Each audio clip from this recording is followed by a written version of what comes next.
Mathur. Hi Sahil. So, can I introduce myself, right?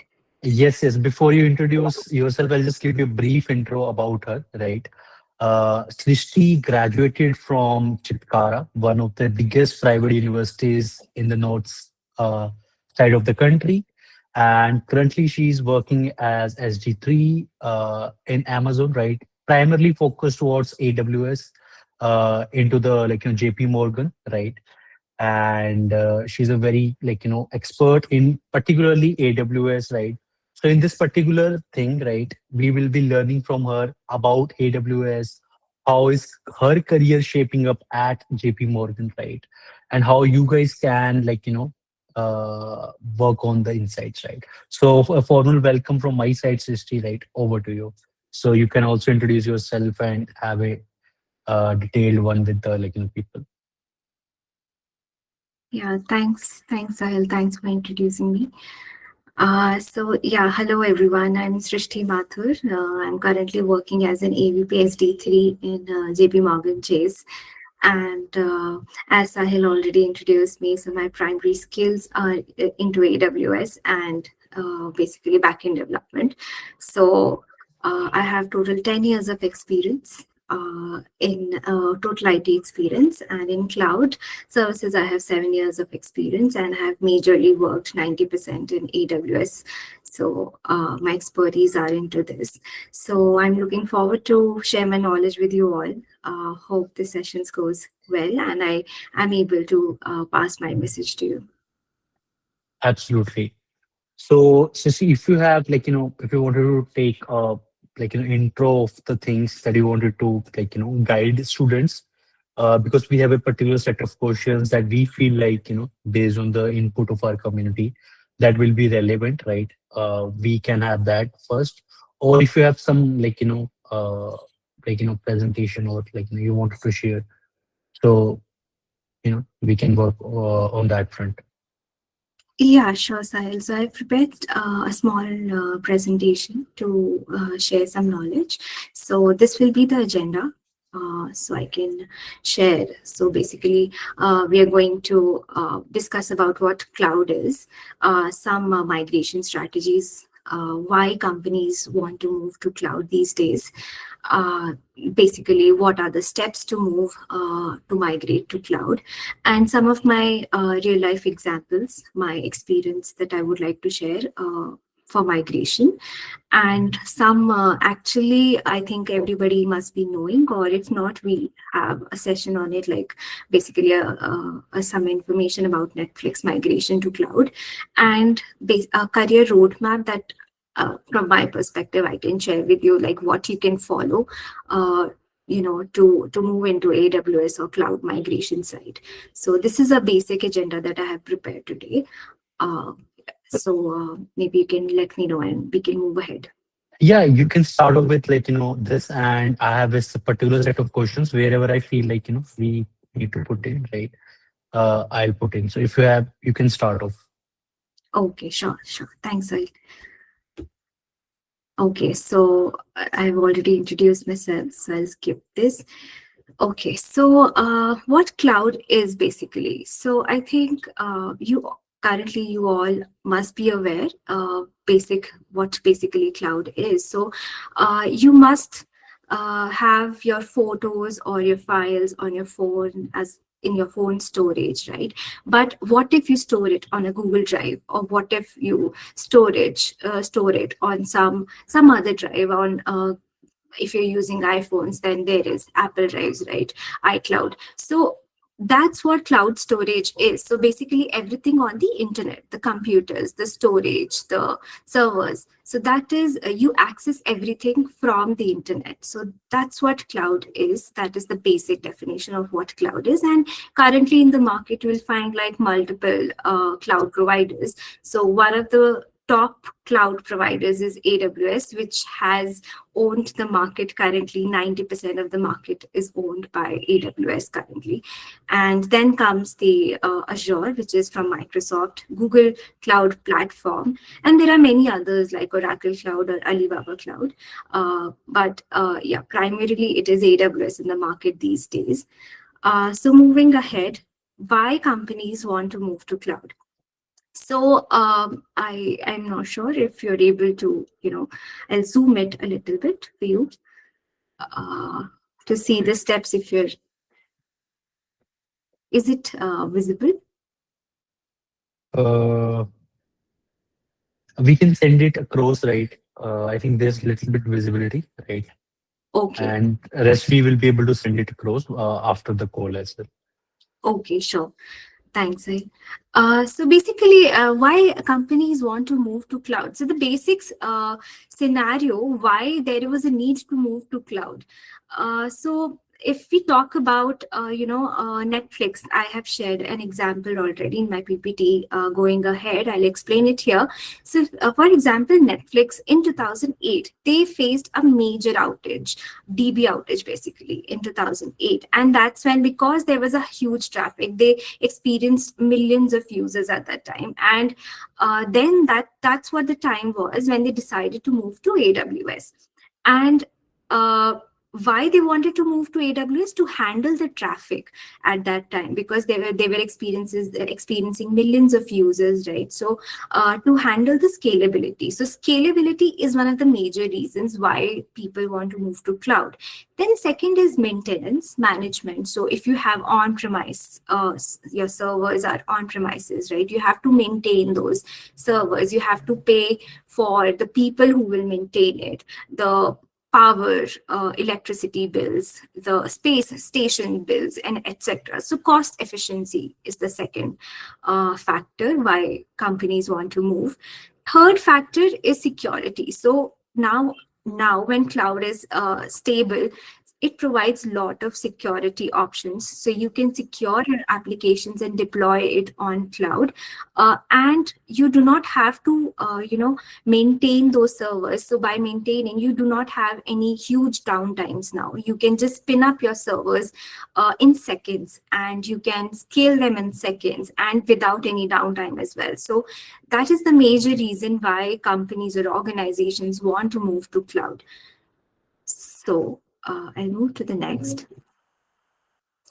Then what are the migrations? So we know, okay, what is cloud? We know why we want to move to cloud, but like how to move, how to migrate to cloud. So the organizations, as they grew into the cloud, they form certain strategies which are called 6 R's strategies in cloud.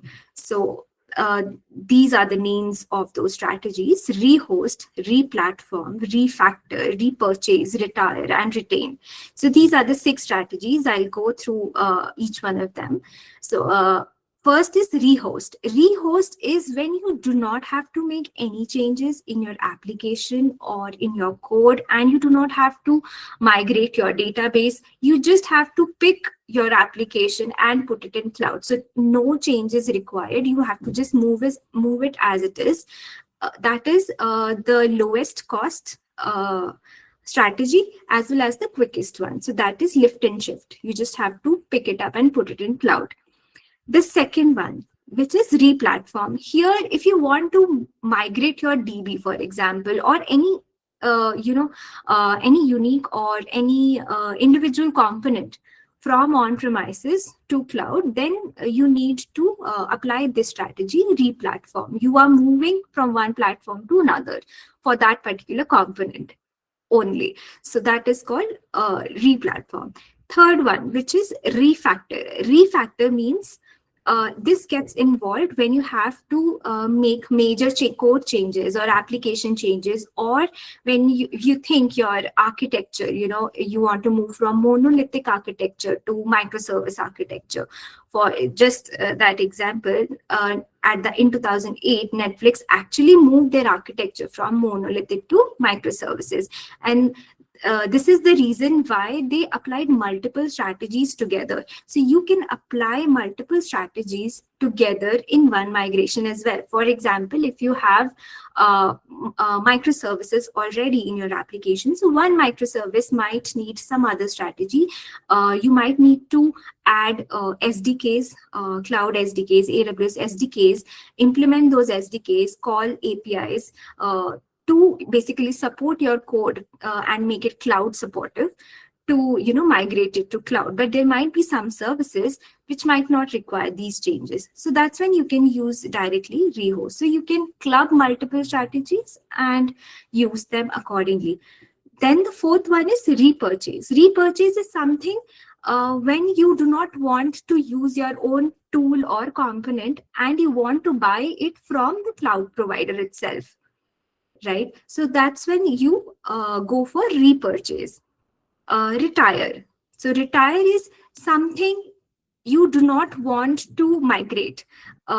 Basically, if there is one component in your application or service which is no longer used, you think, okay, this component is not being used, so you can just remove it. You do not need to migrate it and bear the cost for it. So that is called retire strategy. So why we call it as a strategy? Because in other strategies, you do not do those analysis. Okay, this component has to be used and this component is not being used, because for each and every step there is a time required and some cost as well, right? So you put your time there to analyze all those components and decide whether you want to use it. So if there are multiple components which need to be discarded, then you use this strategy, retire strategy.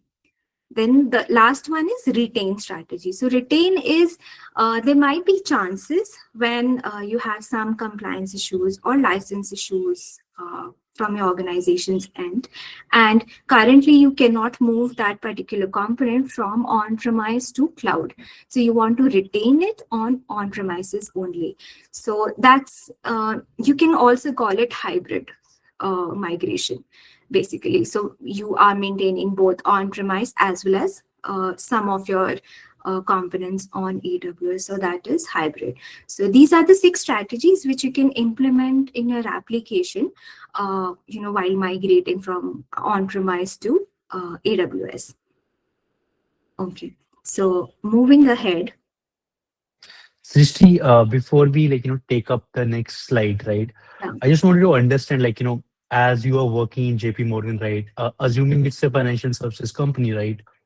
The amount of money on the stake is very very high. Like JPMorgan is one of the biggest banks, and what are the 2 3 things as you also working there, right? One needs to take care while working on these, whether they are using AWS or any of the services on the cloud side, when the stakes are such high, what are the 2 3 things you need to monitor or need to check so that everything is going as per the plan. Okay. Okay. So while if I got your question right, Sahil. So while migrating, right, you are asking me these questions. What are the things that I need to consider, should be considered, basically? So I think first of all, for us, the security as a bank, we are highly bent towards the security, and so it depends on the organization as well. So some other organizations are mostly bent towards cost management as well. So the first thing for us is security. The second thing, so for security, you can use various tools, various services, AWS services, right? There are multiple AWS services, like you can use API gateways, you can introduce your CDNs as well to maintain the latency, and you need to maintain that unusual traffic or unimportant traffic does not reach to your application. So basically avoid DDoS attacks. So these are the things. So security is one thing. The second one is your cost management. So billing is one thing that you, whenever you're implementing any services in AWS, you are going to get billed for that service if you're using it. So you need to be very cost effective, because you are already moving from on-premise to AWS, or you have chosen that way. So you need to be very particular about the bills that, or the cost that is going to incur. Third is your, after implementation, you need to monitor it, right? So as a bank, we face less scale issues, I would say, but monitoring is very important. Uh, like we for auditing purposes as well, we need to capture and monitor our application. So we use multiple tools, like we are using CloudWatch or Alarms, or there are many other monitoring tools that we can implement. So these are the three major, I would say, things we take care of. So Yeah, pretty much sums up well for the audience, right? So I believe they will take note of it, right? We can move forward. okay, thanks, Ed.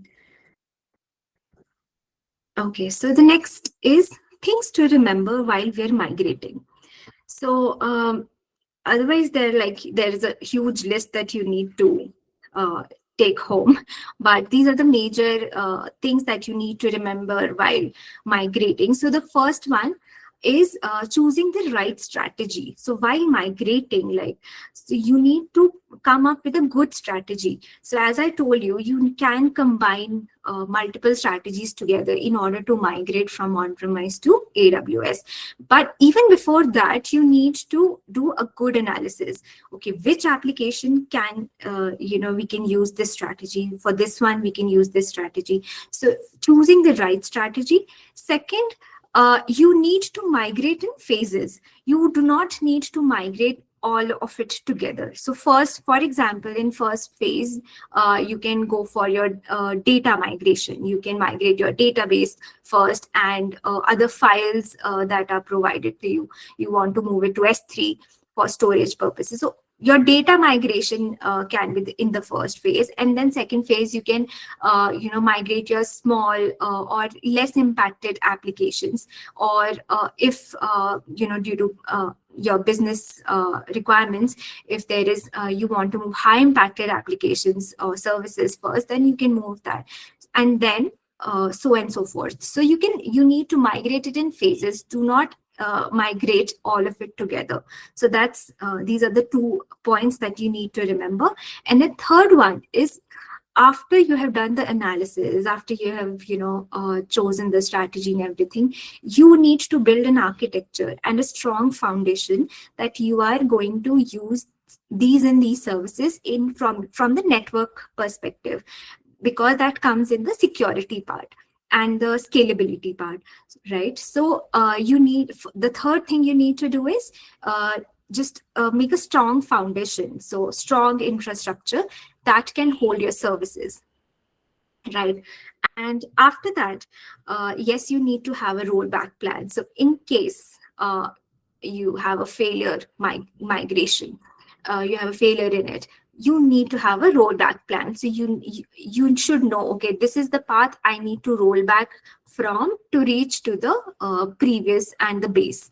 So you need to have a rollback plan for each and every phase. So this, and then after migration, you can implement your monitoring services. You need to monitor the system once you've migrated, right? So those are the things that you need to put out there in order to monitor your metrics, your CPU usage, your latencies, your storage, everything you need to monitor accordingly. So I think these are the things that you need to remember while migrating. Okay, I'll move to the next. Okay, so this is one of my case studies, basically one of my projects which I worked upon along with the team. So we had to move from on-premise to AWS. So for this, we first did the POC, basically. We did this POC, and then we actually migrated the whole real application. So what we exactly did was, so we chose the strategies. We understood about the application, what the application is all about, how many microservices are there, how many databases are we using.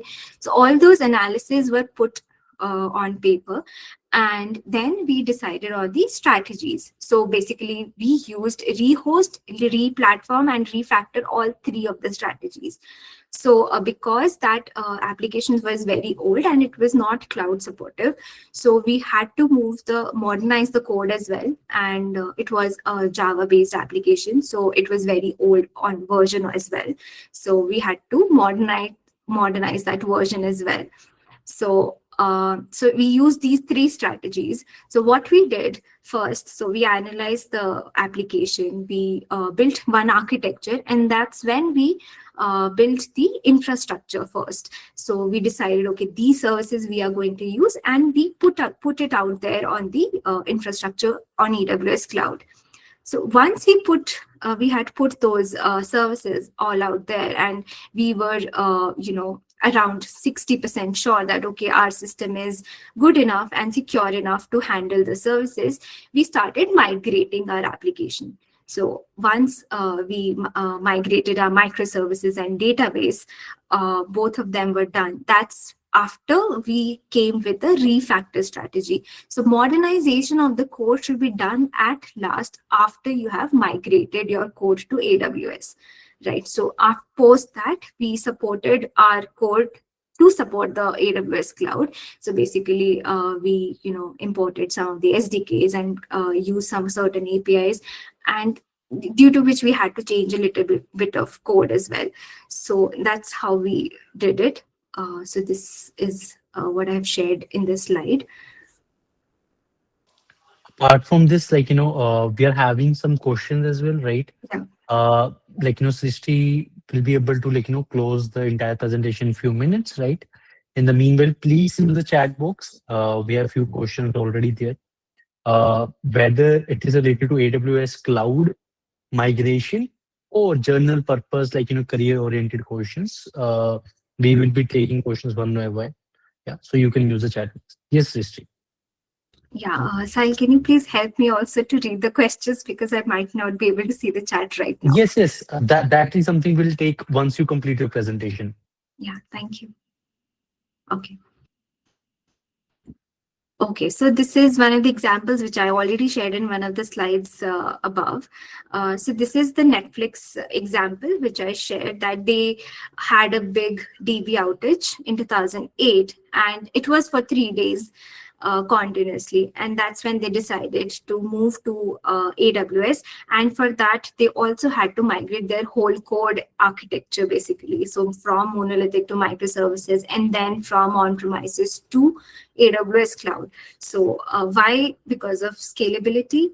Then I have mentioned key benefits was elasticity and reliability. So reliability, why? Because Netflix is being used globally, right? So there are multiple regions, from where people access Netflix. So they wanted to be in multi region. So they went with the multi-region strategy.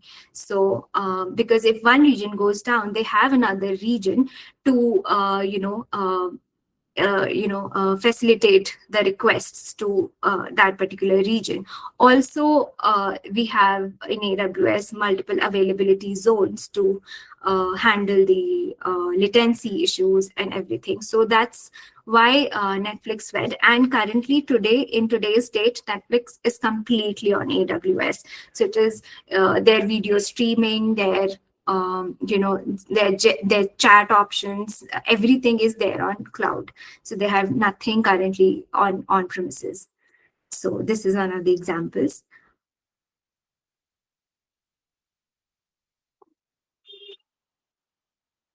Yes. So this is what I tried to prepare for some of you, if you want to move from, because some of you must be like from college, or you must be experiencing these things in college as well. So this is something that I have prepared. So it's a 6-month plan. So you can just handle it accordingly, according to your timeline as well.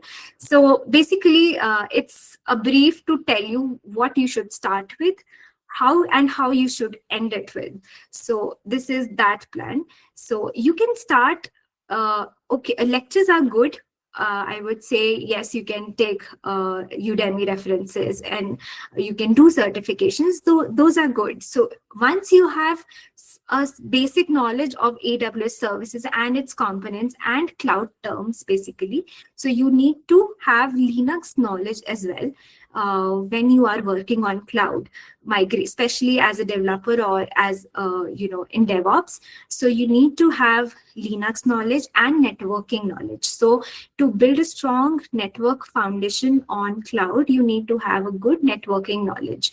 So that's I think the primary skill that you should have before getting into cloud migration and DevOps.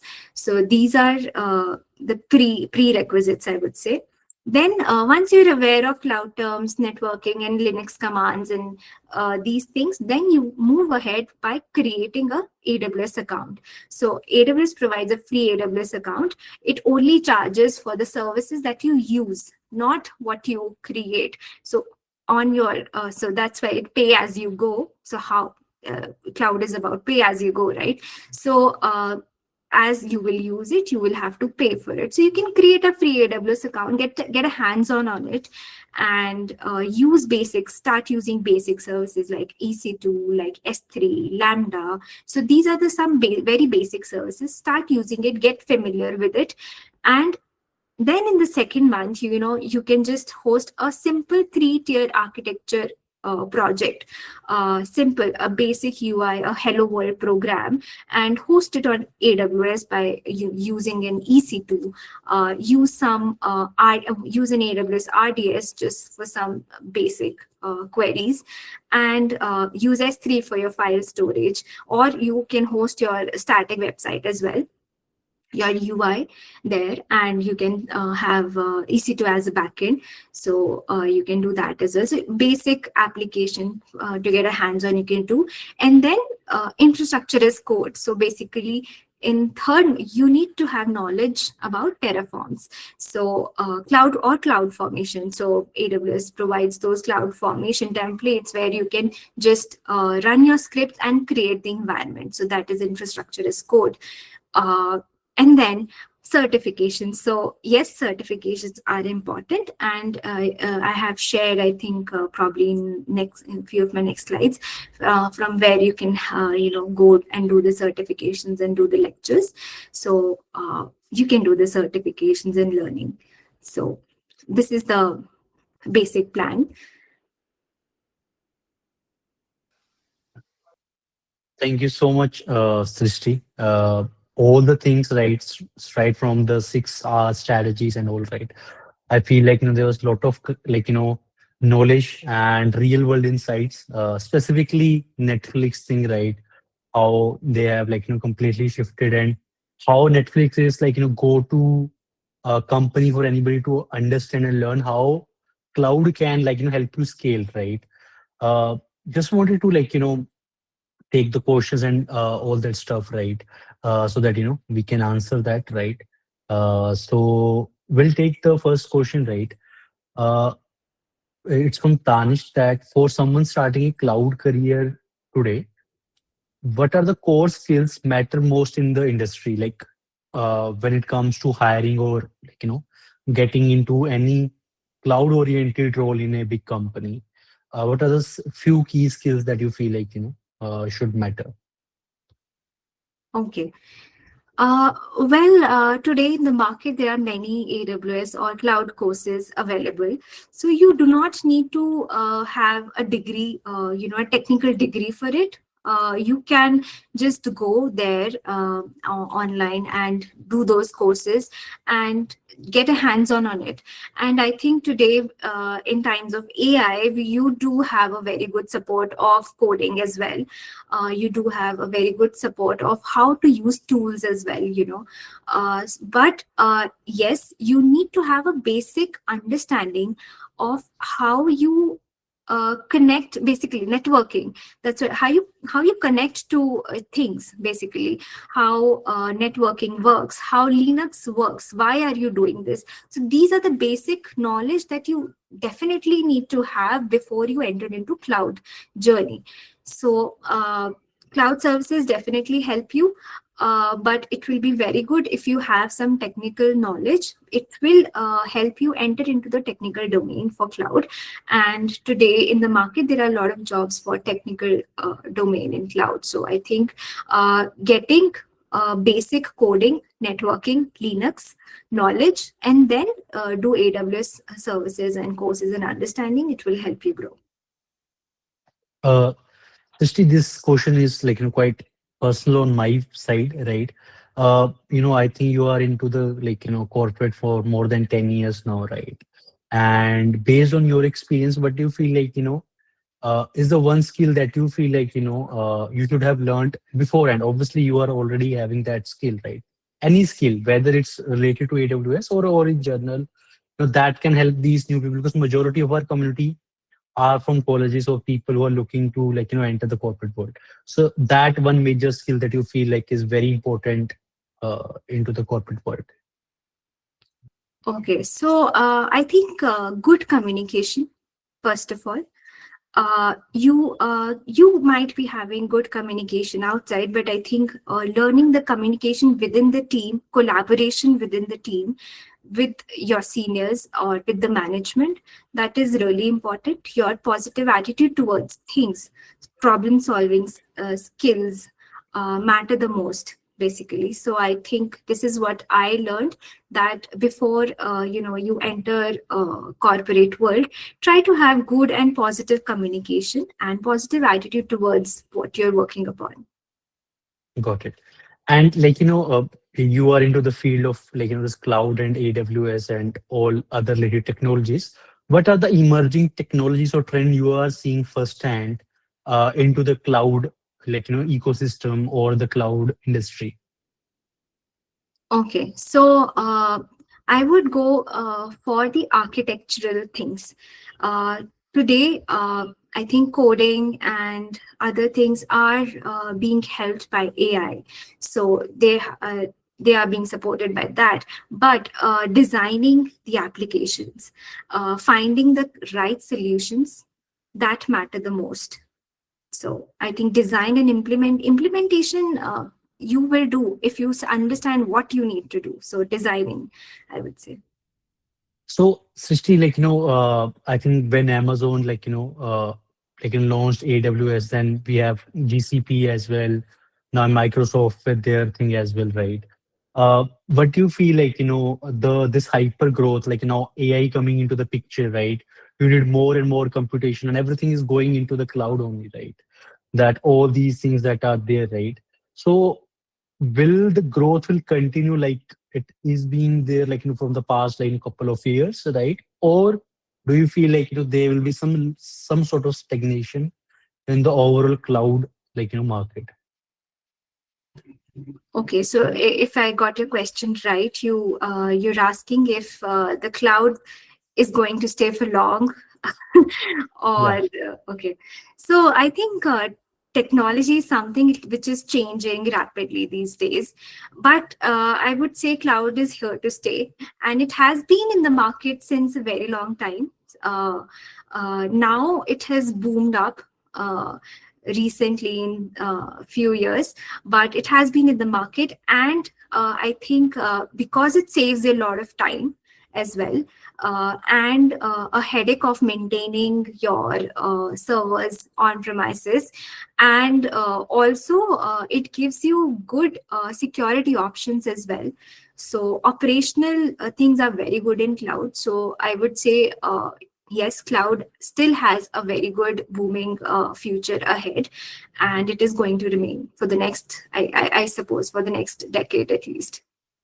uh so Shakti, for example, for a first year right student or somebody who just coming on to this workshop and learning about cloud and AWS, how these things work and how important they need to learn about it, right? What is the immediate thing they should do, right? Whether to go for a course or you suggest some tutorials. So what do you feel like the first immediate step to start their career into the cloud thing? Okay, the first immediate step would be go with the videos. Okay, go with the videos, understand what cloud is actually about.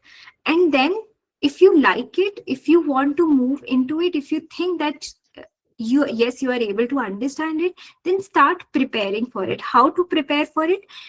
Get the technical knowledge first.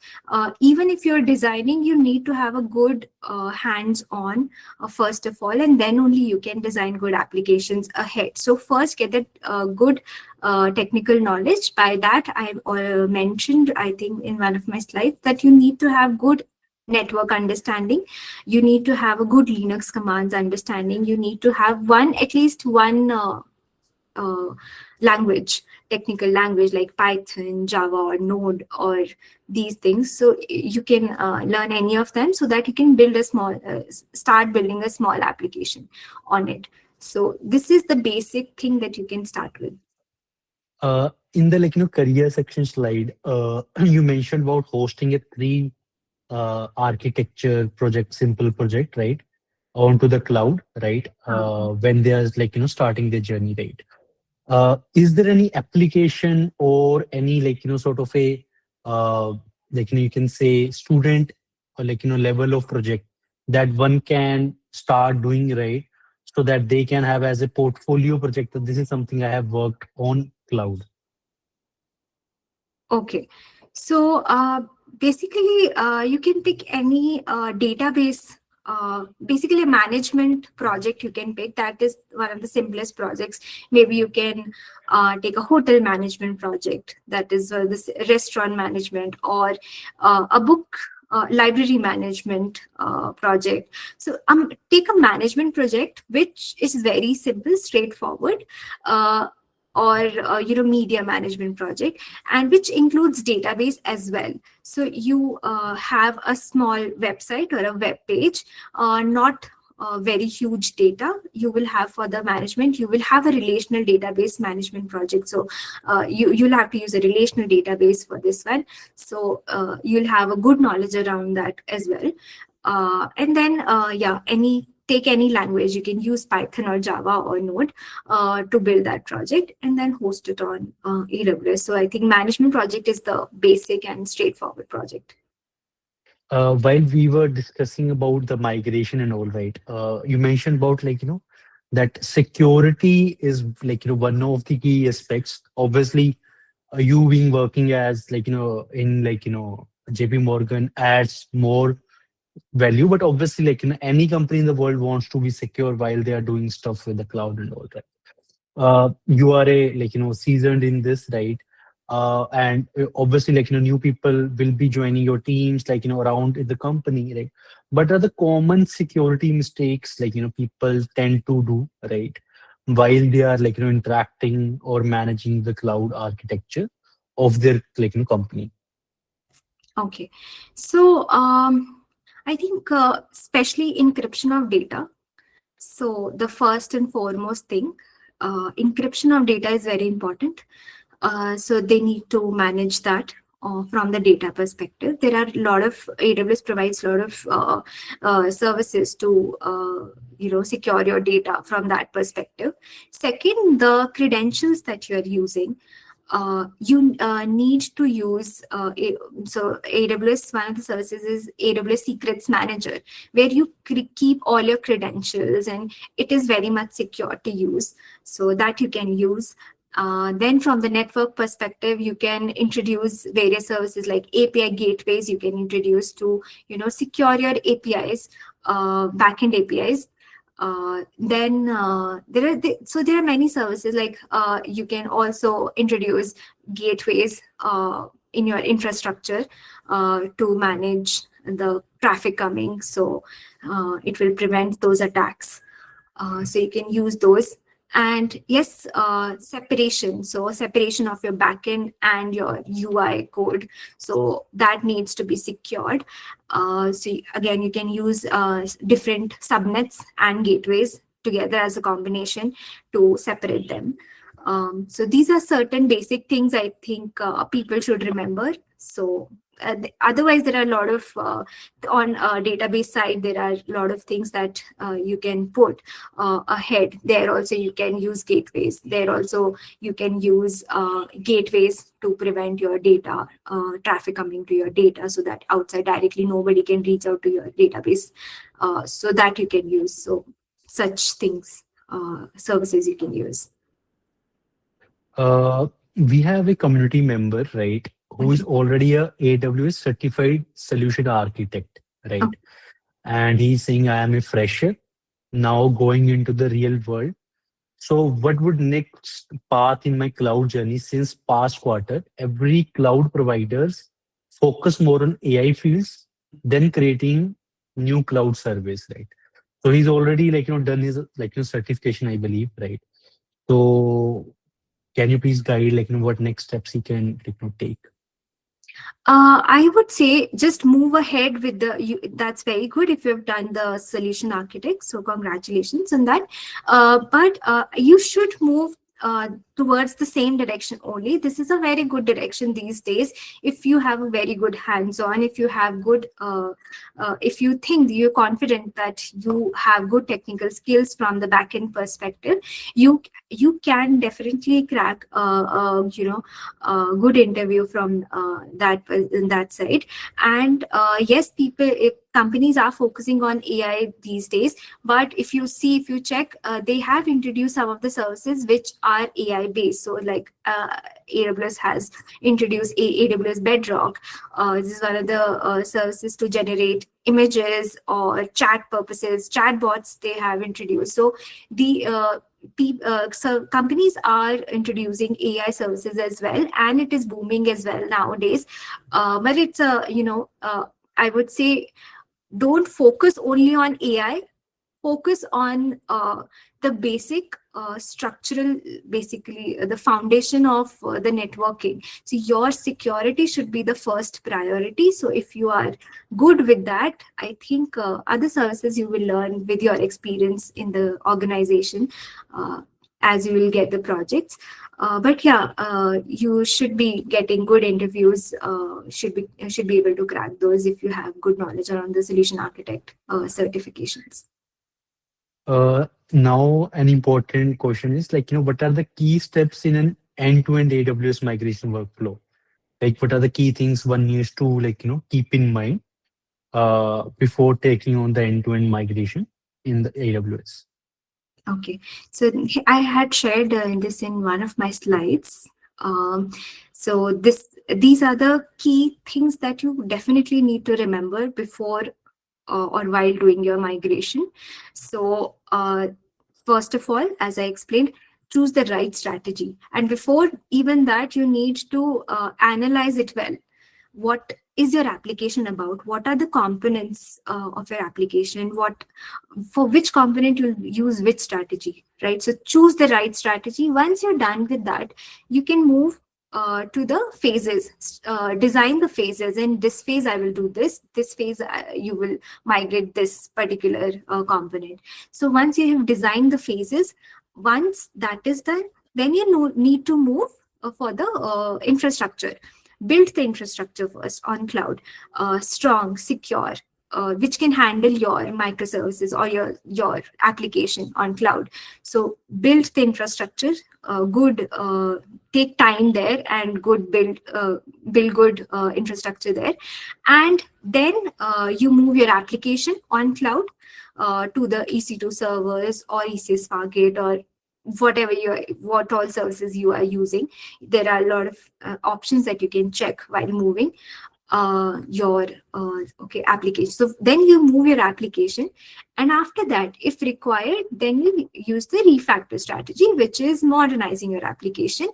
And so these are the key things here. You need to have a rollback plan, so that's very important. Then you need to have a secure foundation, and after my modernization, you need to implement the monitoring system. So how will you monitor your application? your cost. Cost is one of the things that you also need to remember. I think I missed it out here, but that is one of the things before while you are analyzing the application. That's when you prepare the architecture. Okay, these are the services I'm going to map on in cloud. So that's when you need to analyze the cost as well. For the community, right? This will be some of the last questions, right? We will be taking the next 5 minutes, right? So please put in your questions if you want to, get it answered, right? Uh, Srishti was we run this developer community, right? And but we do ask them that go start building your projects, start building that thing on the GitHub, right? Push your code on a daily basis, right? You will create that thing, right? For cloud, right? And for people who are looking to build their careers into the cloud engineer and all, right? uh what are the things, because obviously for example, if you are just starting out, right, it will be very difficult to get an intern or a job in a company, right? Whether it's a startup or a established company, right? But how we can set up our base, right? For overall traditional or you can say mainstream engineering coding stuff, right? This is the path that we ask them to start making projects, right? Is it similar for cloud engineers, or what do you suggest into that front? Okay, so there are multiple, I would say, ways or lines I can use here. Um, uh, Multiple roles that company has. So one is cloud application development, right? And the other one is from the cloud DevOps perspective. Uh, Correct. And the third one is from the cloud engineer. So these are the three different kind of rules. So I'll explain each one of them. Cloud application engineer, what that person does is he develops the application and try to host that application onto the cloud.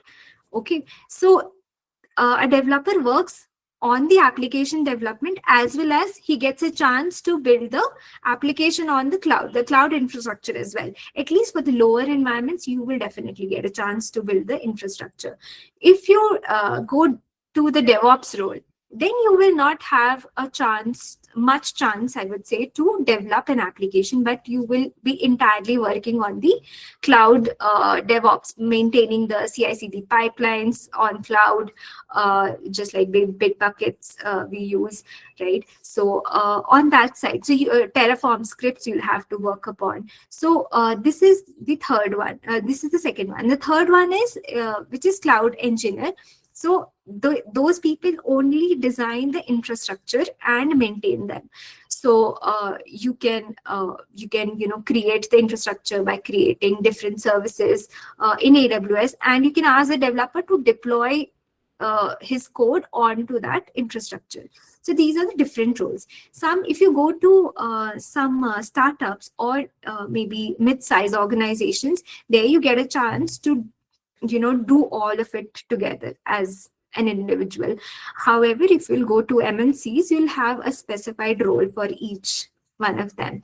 And eventually, when you grow in your career, um, starting from cloud engineer, then senior cloud engineer, or further into designing in architecture. So eventually, when you grow, then you start designing the infrastructure, basically start deciding which services to use, which services not to use, how much the cost will be incurred. Those security things and the infrastructure things will be in your hands. So uh, yeah, I hope I was able to answer. Yeah, absolutely. So, just wanted to understand, while you were working with cloud and all, right, is there any integration or you have seen any interaction with blockchain as well, right? While working onto that, any use case where cloud and blockchain is being used together to deliver a a feature or something. Okay, no, actually, yes, there was a project, but somehow I did not get a chance to work on that side, so I'm not really sure about it. Okay. there are multiple cloud services, right? AWS, GCP is there, right? Azure is there, right? What is the best for students to deploy their applications or to kickstart their careers? Okay, start with AWS, I would say. That is the most easy to go cloud. Their UI and everything, it is very easy to understand. They have just put the services there, and it is very easy to scroll down there and go to the services and create the services in 1 click or 2 clicks. It is very easy to understand, and also you'll get a lot of material on YouTube, Udemy, Coursera, for AWS. So I think you go for AWS if you're starting uh, with cloud. Yeah. So Srishti will be taking this last question. I think it was quite a long time, right, for you as well, right? So that this is a very important and you can say a good question is that Aniket is asking that if you wanted to build it is a question for you that if you wanted to build a company today, right? What changes or features you would introduce to your cloud service, right? Just assuming that you are starting a cloud service, you have worked into that domain, right? What changes or new features you feel like should be added to a offering to any sort of customer that is available into the market right now? Okay, I would say a good question. I never thought of owning my own cloud company so far, but yeah, I think AWS provides a lot of services by itself, but one thing that I would like here to support multiple languages. First of all, currently AWS supports only a few of them. Have a support of multiple languages. Also, I think on the billing side, if somehow we can reduce the cost of the services being used and provide it in more and more regions, so that there is a lot of less latency on that side. So I think because these days people do they use cloud, but because they're not very familiar with the cost and billings. So I would say the cost thing I would like to work upon.